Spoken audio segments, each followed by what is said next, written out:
Compatriotas de la Patria Grande, bienvenidos a otra emisión de 678, transmitiendo hoy el aniversario de la fundación de la ciudad de San Fernando del Valle de Catamarca. Así que saludos a todos los catamarqueños y también a los venezolanos y argelinos que celebran su independencia, pero es cosa de ellos. Buenas noches, compañeros columnistas del panel. Estamos en una jornada hoy Urbi et Orbi de 678 sobre la ciudad y sobre el mundo, también una jornada electoral de la Argentina. Hemos atravesado esta jornada con cerca del 20% del electorado nacional en distintos tipos de elecciones. Aquí en la ciudad de Buenos Aires, la ciudad autónoma, se han celebrado elecciones con boleta electrónica, que no es lo mismo que el voto electrónico, y tenemos ya los resultados definitivos y reconocimientos. Tenemos a Rodríguez Larreta, el que encabeza la fórmula del PRO, Rodríguez Larreta Santilli, con el 45,61%. Segundo, Martín Lustó, de la agrupación ECO, con 25,59%. En tercer lugar, Mariano Ricalde, del Frente para la Victoria, con 21,73%. La reaparición de Luis Zamora, de Autodeterminación y Libertad, con el 3,96%. Y finalmente, Bregman, la señorita Bregman, de este Frente de Izquierda, que obtuvo el 3,09%. Así que son, digamos, resultados generales como para arrojarnos en las fauces de nuestros columnistas y ver qué mirada pueden tener sobre ellos. Ahí estamos viendo en pantalla justamente los resultados de la ciudad. Sí, son tal como los dijimos aquí, con una ligera diferencia. Bienvenido, Edgardo Moca, este fin de semana. Bueno, tuvimos elecciones por todos lados. A mí me parecen las cifras, por supuesto, dan lugar a un examen más detenido, hay que conocer toda la distribución del voto, una serie de características. Me parece que en general se puede decir que se ratificaron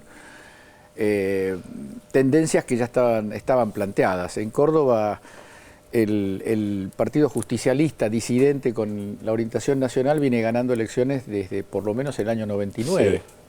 Bueno, de la Sota primero y después en tándem con Schiaretti. Empezó por nuestra cava, ¿no? Que estamos viendo los resultados. Por la cava. Bueno, la cava es muy parecido con un descenso del porcentaje de Rodríguez Larreta, que obviamente tiene que ver con el voto de Michetti, que no fue enteramente ahí, y hay un leve ascenso de Recalde, superó el 20%, 21 y pico por ciento.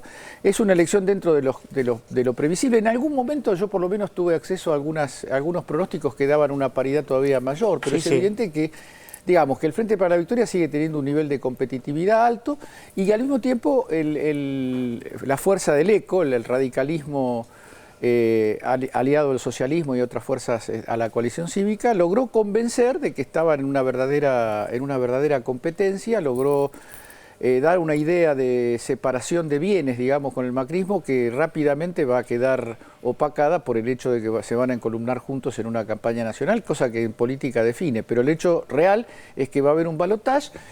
Adelanto un enfoque, porque empieza a haber un run sobre qué se puede hacer en ese balotaje. A mí me parece que yo por lo menos tengo la misma idea que tenía antes. Las dos fuerzas conforman el mismo proyecto, la misma mirada, las mismas afirmaciones y los mismos silencios. Entonces, la verdad que hacer una disquisición táctica sobre si el porcentaje de Macri influye para esta o la otra elección, me parece que el porcentaje de Rodríguez Larreta, digo, en qué medida contribuye a la expectativa sobre Macri en el plano nacional, me parece que son cuestiones menores que no se alteran. La ciudad de Buenos Aires lleva también varias elecciones con un triunfo muy claro de la derecha, y eso en ninguna elección anterior, bueno, ciertamente Macri no se presentó a candidato a presidente en ninguna elección anterior, ni el PRO, pero el hecho es que todo el despliegue de elecciones nacionales muestra al PRO muy centrado en la ciudad de Buenos Aires y solamente confiado en lo que le pueda aportar la alianza con el radicalismo en provincias donde el PRO no tiene ninguna base.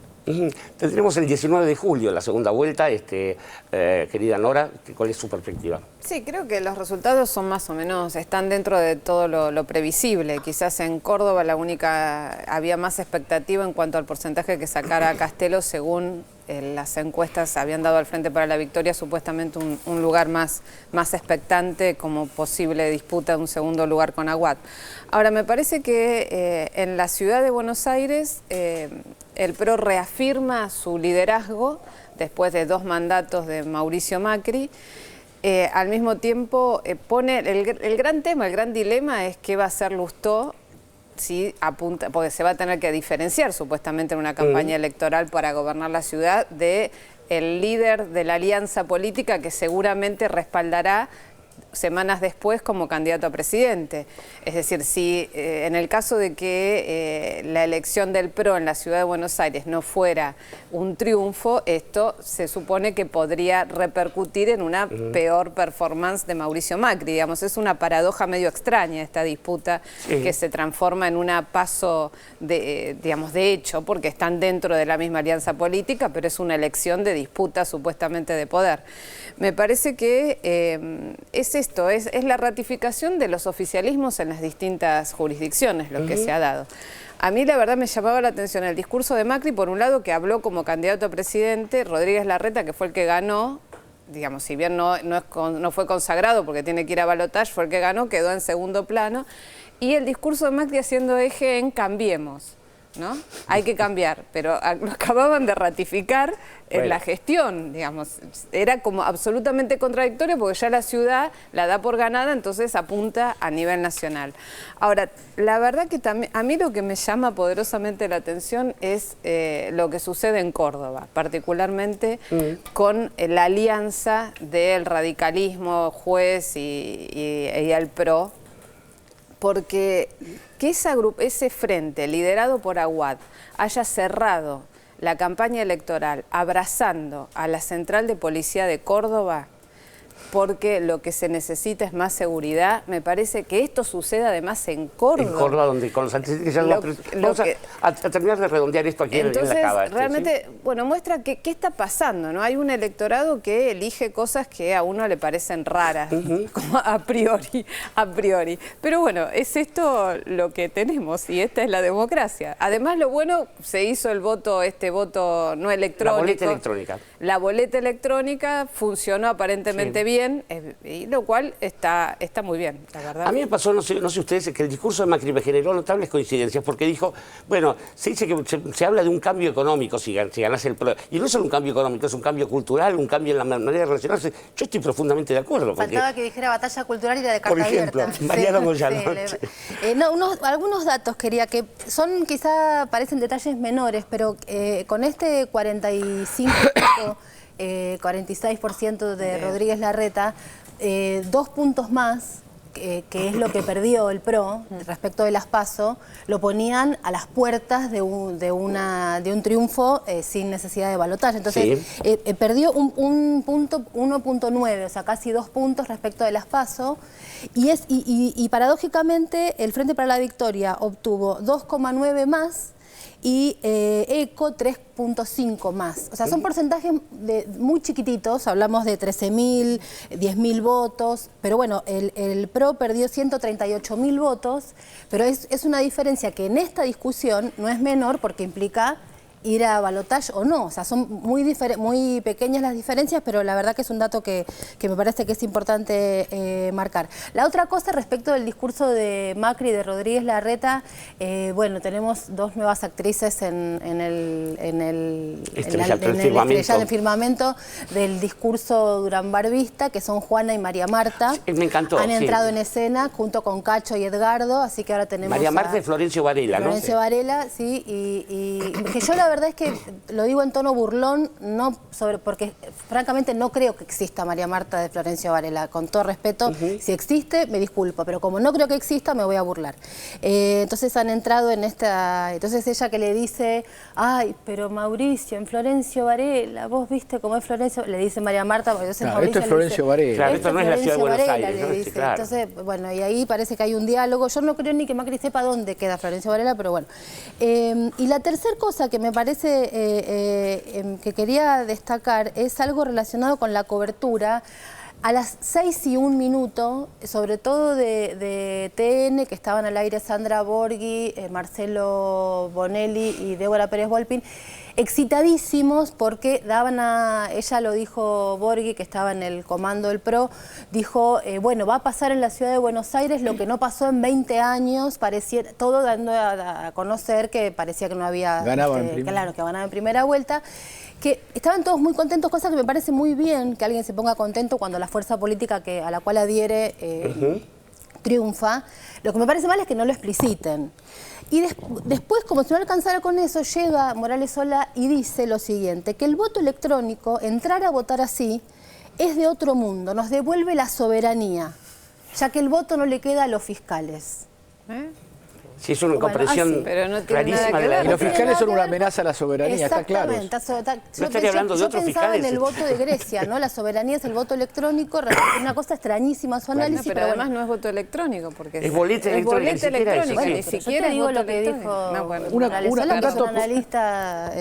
A propósito. Y lo último, termino con esto. Me llamó la atención del discurso, además de María Marta y de Juana, estas tres palabritas que se repiten, tanto en el discurso de Lustó como en el del PRO, que son equipo, vecinos y voluntarios, ¿no? Tres palabras que implican tan nada, son tan vacías, que a las palabras vacías las derechas se las agarra enseguida porque las puede llenar de lo que quieran. Entonces me parece que esas palabritas, justo le aparecieron esas tres en los dos discursos, y me parece que son lo que implica esto de que son la nada misma, o sea, son vasijas vacías que se pueden llenar de cualquier cosa, y cuando la derecha encuentra eso se agarra. El vecinalismo ha sido un recipiente útil para estas cosas, exactamente. ¿no? Entonces me parece que está bueno marcarlas. Antes de darle la a palabra propósito de lo que decía, Mariana disparó un tema que es como ya los portales, el portal de Clarín, Bonelli, alguna gente ya empieza a colocarse frente a este resultado electoral de la ciudad, porque el resto no hace ninguna referencia. Y vuelve a entrar en competencia Macri. Lo que vamos a escuchar en estos días que viene es, ahora otra vez se termina, como dijo también Macri en su discurso, se termina el mito de que la elección ya está hecha, que gana Scioli, ahora hay dos fuerzas parejas.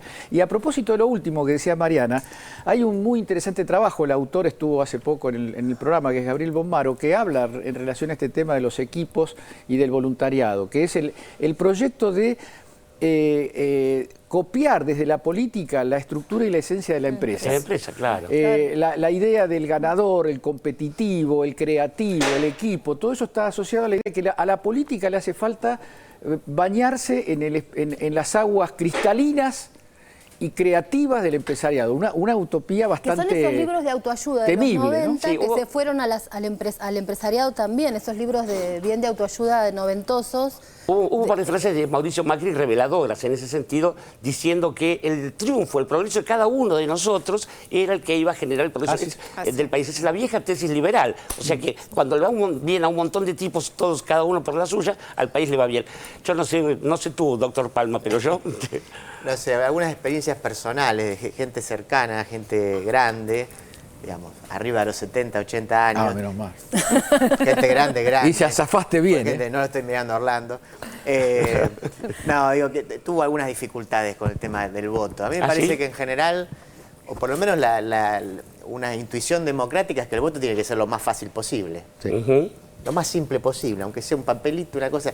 O sea, que cualquier otra cosa que vaya más allá de lo más simple posible es un problema. Entonces me parece que yo sería cauto, es decir, obviamente hay generaciones que estamos más familiarizadas con la era digital y que para nosotros es casi natural, digamos, ese proceso. Pero me parece que para otra gente, de hecho creo que mucha gente, incluso gente grande, insisto, por cercanía, me ha pasado que no quería ir a votar por la humillación o por la posible humillación que pudiera sufrir enfrente de una computadora o de una máquina a la cual no pudiera resolver. Igual había unas máquinas de test en la puerta de las escuelas, no sé, me parece que... Yo creo que hay que ponerse en la cabeza a alguien de 80 años, por supuesto que para los que estamos acá seguramente que estamos más familiarizados. Pero incluso, yo no puedo refutarte lo que estás contando, pero me parece que incluso para alguien que hubiese tenido dificultad, había una persona que del otro lado te decía... No, y de hecho yo estaba fui la figura una de esas personas, porque no había practicado nada antes, no tengo 80, voy en camino. No, de hecho está la figura del voto simple, asistido. No, por supuesto, pero que tuvieron que recibir una ayuda.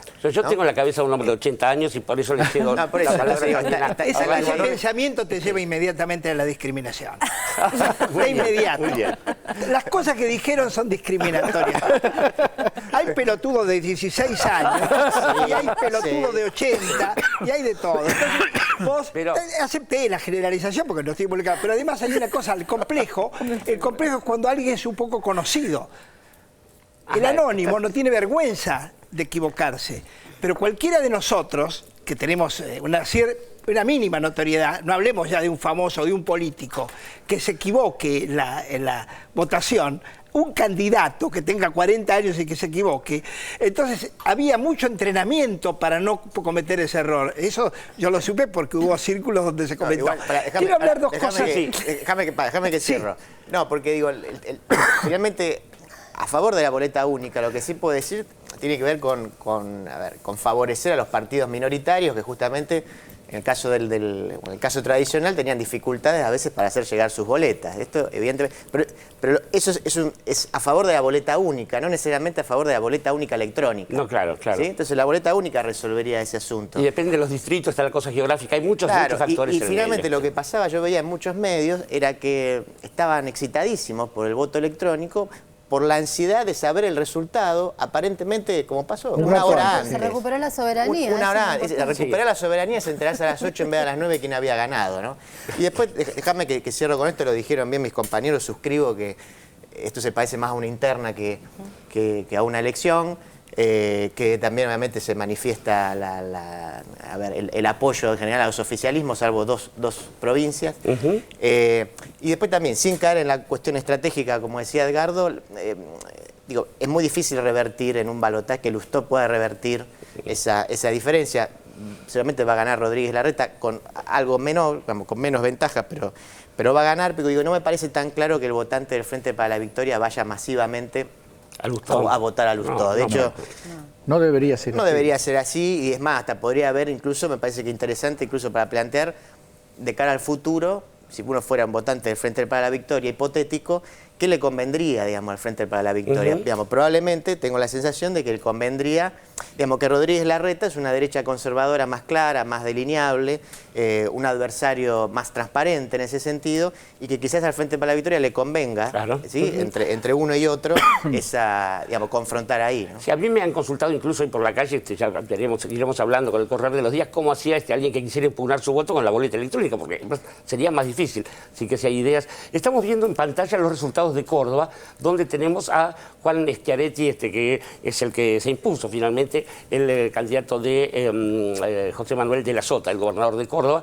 salió segundo Aguad con este alarmante festejo del que hablaba Norita. Ahora lo tenemos ahí en pantalla. 38,3 Schiaretti, 33,6 Aguad. A Castello, el candidato del Frente para la Victoria, obtuvo 18,5%, y después, bueno, dos resultados de 5,1 y 1,5% que no han sido relevantes en este sentido.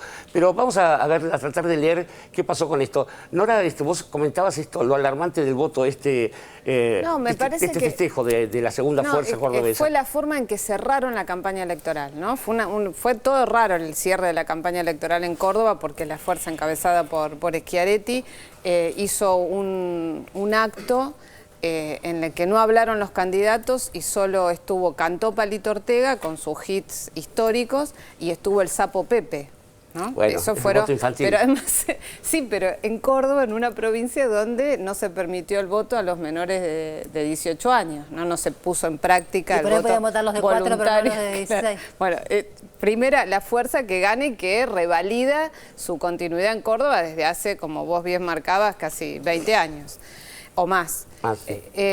Después, la alianza encabezada por Aguad, ¿no? Todos sabemos que es la ultraderecha del radicalismo.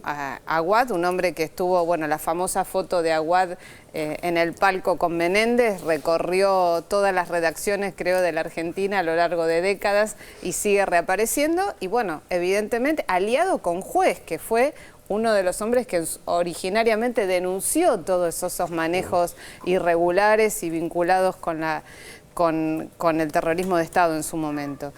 Y en tercer lugar, bueno, a Castello, intendente de Villa María, que llega tratando de hacer resurgir al Frente para la Victoria, que había tenido performances muy, muy pobres en las últimas elecciones en Córdoba, y que hace una buena elección, que no llega a cumplir la expectativa que habían marcado los sondeos de opinión. No fue un Perotti como en Santa Fe, digamos. No fue un Perotti, había mucha expectativa con respecto a que fuese un Perotti a Castello, que no lo fue, acompañado por Buenaventura, un cómico de origen radical, que también suena como raro en una fórmula del Frente para la... A mí hablo en primera persona, no generalizo. Sí, es un perfil diferente del personal de Cacho Buenaventura que el de Miguel del Cel, digamos, Es en términos, diferente, es de diferente, perfil. pero Sí, es sí. raro también. Sí, claro, ¿no? por supuesto. Uno dice, en Córdoba, Cacho Buenaventura acompañando a un candidato al Frente para la Victoria, es raro. Pero bueno, evidentemente en Córdoba se ratifica la preeminencia del azotismo, ¿no? Que ahora va a ir internas así reforzado con Sergio Massa. Hasta aquí fueron elecciones para jefe de gobierno en la Ciudad de Buenos Aires, de gobernador en Córdoba, pero estábamos viendo en pantalla también que hubo otras elecciones en La Rioja también para gobernador, y en La Pampa que hubo unas IASO, que son internas, abiertas, simultáneas y obligatorias. Vamos a ir de a poquito por ahí. Aquí tenemos los resultados de La Rioja en pantalla, donde Casas, el candidato del oficialismo, obtuvo el 52,4%, donde Julio Martínez obtuvo el 39,8%, la oposición radical, que hasta el último momento estaba objetando ahí también son todos juntos. Sí, sí, O sea, claro. Es como el fenómeno como de Mendoza. Exactamente. Todos juntos contra... Bueno, y Gómez con un 0,4% que no va a pedir seguramente una revisión de los votos. En todo caso, fue en La Rioja donde sí se concentró la presencia de los dirigentes más importantes del Frente para la Victoria. Estuvo la fórmula presidencial, Daniel Scioli y Carlos Zanini, y estuvieron también Guado de Pedro, hubo varias otras figuras allí en lo de La Rioja. Supongo que se puede hablar también de algún efecto particular en el pueblo riojano. Dante Sí, Palma. porque además me parece que es eso, que hay que tratar de diferenciar las lecturas que se van a hacer de amplificar este tipo de resultados y llevarlos al terreno de la nacional. Vamos a decirlo, en Córdoba, primero, seguramente Ciudad de Buenos Aires y Córdoba son los dos distritos más refractarios al kirchnerismo, por lo menos de los últimos años. Más antiperonistas también, aparte de eso. Sí, históricamente. claro, y a su vez, por ejemplo, en 2011 el Frente para la Victoria no llevó candidato en Córdoba. Sí, claro. ¿no? Sí, Entonces sí. uno puede decir de 0 a 19 o a 18, es una buena elección en ese sentido. Pero a su vez, esperemos a ver cuántos votos saca Scioli Zanini en Córdoba. Va a ser mucho más que Cristina 18. sacó muchísimo más votos que... Exacto, es más, incluso en la Ciudad de Buenos Aires, Zanini y Scioli van a sacar más que lo que sacó Recalde, ¿no? Digo, ni que hablar en las provincias, o lo que estamos viendo en La Pampa, que finalmente es una interna entre un peronismo más clásico y un Frente para la Victoria. Entonces, a nivel nacional, estos números se van a modificar, en algunos casos creo que drásticamente. De todos modos, me parece que va a ser contra eso que uno tiene que batallar, no porque no vaya a ser cierto, porque uno no sabe, pero sí por lo menos como discurso dominante, porque ya desde hoy a las, como digo, 6:01, Morales Solá, así como dijo que la boleta electrónica le devolvía soberanía, planteó que, dado que había habido un triunfo en la ciudad de Buenos Aires de oposición al kirchnerismo, un triunfo en Córdoba de oposición al kirchnerismo, que el 70% de los ciudadanos de Santa Fe están en contra del kirchnerismo, luego 3 de los 4 más importantes, dijo, distritos de la Argentina, entonces una especie de cosa lógica. Esperancemos, no. Pero hay un mal, Claro, hay un como mal buena análisis, idea, hay pero un mal es que- análisis comparativo. No, ya lo sé, Equivocado, lo que estoy diciendo es que, no digo que sea correcto lo que él dice o incorrecto, lo que quiero decir es, eso ya desde mañana empieza a ser el eje de discusión de aquí a las PASO y luego pasando hacia octubre. O sea,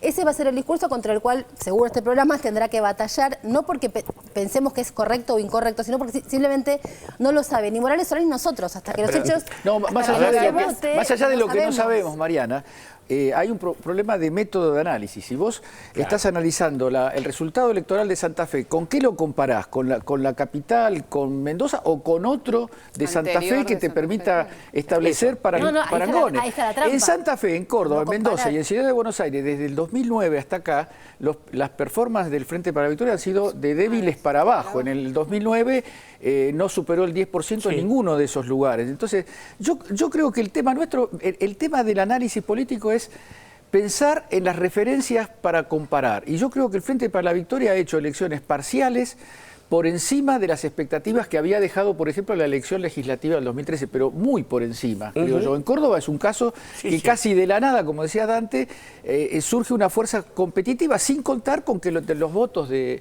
Schiaretti, muchos van, como ya ocurrió en el 2011, con los votos de la Sota y después de Cristina, que prácticamente se emparentan después en la presidencia. Hubo un saludo del candidato Daniel Scioli al gobernador electo, Schiaretti también, hablando de esa conjunción que va a aparecer después. Ahora, Debemos decir... perdóname, también hay Nora. una cuestión que quizás Edgardo tenga digamos, más elementos para analizar, pero yo me pregunto si es realmente una herramienta que afianza en la representatividad popular la variedad del calendario electoral, ¿no? Esto que se vote en cada jurisdicción en distintos momentos para no arrastrar. ¿no? Claro, son las prerrogativas del federalismo. Claro, ¿no? claro, pero si esto representa realmente, digamos, si favorece los localismos en desmedro de lo nacional, pero si se hace con qué criterio. Si el criterio es pensar que la fórmula nacional no te va a sumar, entonces vos cosechás lo local y digamos, lo nacional viene en segunda instancia y no es tu problema, en definitiva. Pero también sometés al ciudadano a un maremándum de fechas y de momentos de elección que no sé cómo... El desfasaje mayor, sí. Un apunte sobre eso. La raíz de ese problema es la estructuración de los partidos políticos sobre la base de fuertes localismos. Claro. Los partidos políticos después de los 80 y 90 quedaron convertidos en... un peronista, Mourinho, decía, en federaciones de poderes comarcales. Bueno, es que es cierto. Entonces, ahí no hay regla nacional que pueda, ni proyecto nacional que pueda entrar a discernir las conveniencias más federales. Ahí la cuestión es cómo se gana en el territorio. Entonces, no, yo creo que eso es, más que debilitar, lo que hace es reflejar una debilidad del sistema político argentino, ¿no? Sí, pensemos que el mayor desfasaje se da en ese sentido en la provincia de Corrientes, donde hubo elecciones para gobernador el año anterior, ¿no? Nuestra Colombia, la provincia radical que quedaba por allí, y es donde fue Sergio Massa a festejar, porque lo que hubo fueron elecciones legislativas, ¿no? Pero bueno, allí ya teníamos históricamente el pacto autonomista liberal, es una provincia singular y marcó su mayor singularidad ahora, donde todas las fuerzas fueron detrás de Colombia. Ahora, también, ¿no? hay un elemento, digo, que Morales Solá tampoco toma en cuenta, y que es difícil. Por un lado está esta tendencia de triunfo de los oficialismos, ¿no? Triunfo de los oficialismos, con lo cual parecería raro que triunfen todos los oficialismos en casi todos los distritos y que finalmente a nivel nacional gane la oposición. ¿Sí? Pero digo, es muy difícil para Macri, porque Macri finalmente, si no pasara nada raro, va a llegar a la elección, digámoslo así, habiendo perdido, o sin un candidato puro, o con sus candidatos habiendo perdido en 23 de los 24 distritos. ¿Sí? Entonces, va a ser difícil, digamos, por supuesto, los astros pueden reunirse, pero que vos habiendo perdido, o incluso ni siquiera habiendo podido tener un candidato propio en algunos de los distritos, que vos te puedas presentar competitivamente y ganar una nacional. Bueno, ese es el sentido de la sociedad, del alquiler de la estructura del radicalismo. Claro. Porque algunos lugares, ya en Mendoza, por ejemplo, Macri dice esto es mío. Dice que es mío, sí. Bueno, deberían preguntarse los radicales como hacían por aquí mismo, por la famosa lista 3, a dónde habrá quedado el recuerdo de aquella lista, ¿no? Sí, Orlando. No, estaba escuchando a mis compañeros. Por un lado, es cierto que fue previsible, no solo por las encuestas, sino las percepciones técnicas y los comentarios, los resultados en cuanto a porcentajes que hubo en las distintas elecciones que hubo. Pero eso que es previsible no implica, porque ese es un análisis desde un lugar de análisis, fuera del tablero del ajedrez y fuera de la jugada. La pregunta es, ¿cuántas decepciones o frustraciones o cierre de expectativas puede generar salir en segundo o en tercer puesto, aunque vos sabías que ibas a salir en el segundo o tercer puesto? Si vos podés percibir que no tenés otra solución, pero igual, cuando viene el resultado que se define, uno siente, no hablo de mí, hablo de un posible votante, lector, siente algo que perdió. Lo previsible lo confirma. Ah, era lo que esperaba. No. Vos esperabas no solo que no fuera previsible, sino que lo imprevisible fuera a favor tuyo. Y eso no ocurrió. No, eso es así. Eso no ocurrió. Eso habla de una elección, yo le llamaría, había una película El hombre quieto, una elección quieta. Poco. Lo segundo que se me ocurrió para movilizar mi falta de retórica es que, sumando a los dos partidos de izquierda y a Redrado, a Recalde. No sabemos dónde. Estaba pensando en la derecha, por eso, pensando en la izquierda. No se me ocurrió, digo. Pensé en la izquierda y en la derecha. Bueno, pensé que si sumaban los dos partidos de izquierda, una herejía diríamos, a Recalde, al Frente para la Victoria, al balotaje, entraba el Frente para la Victoria. Si entraba el Frente para la Victoria al balotaje, en esta hipótesis hereje, se hacía una segunda vuelta con dos modelos. Ahora se hace una segunda vuelta con un solo modelo.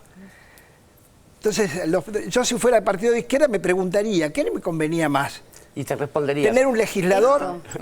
Pero bueno, se lo pregunto así en forma banal. Y lo otro que me preguntaba en base a lo que decía Nora, varias cosas dijeron todos, Moca, respecto de el interior del país, cómo se mueven las distintas gobernaciones, las distintas caras que aparecen en la... Y esta variedad, este vario panorama, no solo que es político, aparecen otras diferencias culturales. Es muy difícil de captar desde nuestra posición de clase media, intelectual, periodista, crónica, desde la capital, de un centro urbano muy particular, porque tenemos una mirada, yo te diría sin darnos cuenta, superior, falsamente superior, que nos permite deducir que en tal lugar el que gobierna no es el adecuado, que debería haber otro. Como si vos pudieras enseñarle no voy a nombrar a ninguna provincia, a un provinciano o a gobernar con otras características a las que vos creés que tienen que ser las lógicas. Y esto aparece en todos los análisis. Por eso cuando yo te dije lo de la discriminación, en el momento que uno empieza a hablar, empieza a discriminar. En el momento que uno habla, yo seguramente cometí algún error de discriminación. Es posible. De todos modos, quienes estamos viajando todo el tiempo por el interior, con el amigo Palma hemos venido hace poco. A mí me encantaría que nos empiecen a enseñar a votar. Chaco, Misiones, otra La provincia, Rioja, te diría. mucho para aprender. O sea, estoy dispuesta a aprender, con todo gusto. Lo que es inequívoco es la presencia de la figura presidencial en todas estas provincias, como un dato de la realidad, ¿no? Digo, en términos de adhesión de la población. Hoy, al respecto de lo que decía Orlando de los dos modelos, un taxista me dijo una frase que me pareció maravillosa. Me dice, no sé qué pasó en las elecciones, me dice, ¿qué resultados hubo? Entonces le cuento lo que sabía. Y me dice, pero Lustó es como Macri. Y digo, y sí. Y me dice, ¿y entonces por qué lo...? Claro, como si yo tuviera la respuesta, ¿no? Entonces me dice, Lustó es como Macri jugando a la escondida. Muy bien. Me pareció sensacional. Ve mucho 678. No, ni sabía quién era yo, nada. Así, charlamos como charla cualquier... y me pareció sensacional que... Ahora es una escondida muy evidente porque todos le dieron... Lo descubrieron. Sí, Piedra Libre. Piedra Libre Lustó. Sí, hay un tema con esto del análisis que decía Orlando, porque efectivamente siempre se corre el riesgo de deslizarse desde una mirada pretendidamente analítica a un voluntarismo que traspasa preferencias propias a realidades ajenas o a realidades más que ajenas, menos conocidas. Evidentemente, el conocimiento mío, por lo menos, sin arriesgar a otros de los presentes sobre La Rioja, no es igual que el que tengo sobre la ciudad de Buenos Aires o incluso sobre la provincia. Al mismo tiempo hay como una necesidad de intervenir en el análisis, no desde el punto de vista de ver quién tiene razón, quién hace el análisis más inteligente, sino qué se hace de acá en adelante, porque de acuerdo al tipo de balance que uno haga sobre lo que ocurrió, si uno hace un balance, pongámosle así, derrotista desde el punto de vista del Frente para la Victoria, no importa que eso sea más coherente con la realidad que ocurrió o no, sino que lo que importa es el clima que crea para el futuro. Claro. Porque acá de lo que se trata, todos los números que están dando vuelta, los tweets que anunciaban, por ejemplo, que en La Rioja ganaba el radicalismo, no son análisis políticos eso, no, claro. ni tienen ninguna pretensión de capturar la realidad objetiva. Lo único que hace son botellas en el mar a ver si alguna puede... ser recogida y servir para la elección de octubre, que es lo que finalmente define. Digo, ahí hay otra cosa. Para nosotros define octubre, pero hay muchas, desde carreras políticas hasta proyectos particulares, hasta cuestiones muy locales, de muy fuerte ascendiente local, que no se juegan en octubre, que se juegan ahora en estas elecciones. Digo, nosotros tenemos una cierta... capitalinos o ciudadanos de Buenos Aires como somos, tenemos una cierta tendencia a subestimar el peso de la importancia estratégica que tiene el plano local. Y pensamos que conocer la política nacional es conocer la superestructura de los partidos políticos en el plano nacional, sin conocer bien a fondo, más a fondo de lo que en general conocemos, las realidades provinciales, es muy difícil tener un panorama sólido de lo que ocurre nacionalmente. Sí, yo subiría la apuesta incluso un poco más diciendo, a ver, si esto nos pasa de lo local respecto de lo nacional, ¿qué nos pasará respecto de lo nacional cuando miramos en una perspectiva mayor? Porque, mal que le pese a algunos, la Argentina está incluida en un mundo que está en un momento de cambio y en un proceso de cambio.